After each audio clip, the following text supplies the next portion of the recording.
Patrol Marlene Padiernos, 2 ang patay matapos matabunan ng gumuhong lupa ang bulaluhan sa La Trinidad, Benguet. Marlene?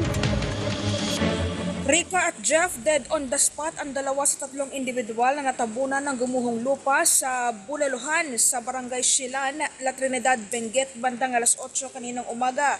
Ayon kay Benguet Police Provincial Director Police Colonel Janicio Bonoy, dakong alas 10:30 ng umaga nang tuluyang ma-retrieve ng mga rescuer ang 3 biktima na pawang mga kusinero sa naturang bulaluhan.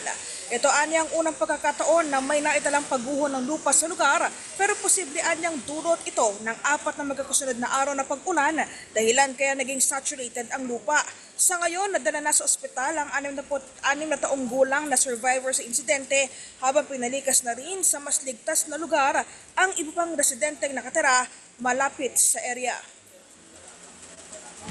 Parang nakalabas pa yung kamay niya, yung kitang-kita ko eh. Nakita ko yung kamay niya na nakakuan, tapos may oxygen nga. Siguro naligtas siya ng mga kahoy siguro yun. Kaya hindi totally nakuan yung ulo niya, hindi nadaganan. Tapos hindi naman ganun kataasan yun. Kaso lang may mga lupa sa taas niya, pero medyo malayo. Talagang first time lang talaga nangyari sa area na yun.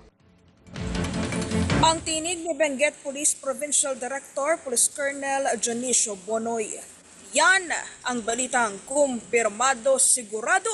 Ito ang Radyo Patrol, Marlene Padiernos, DZMM. Maraming salamat Marlene Padiernos.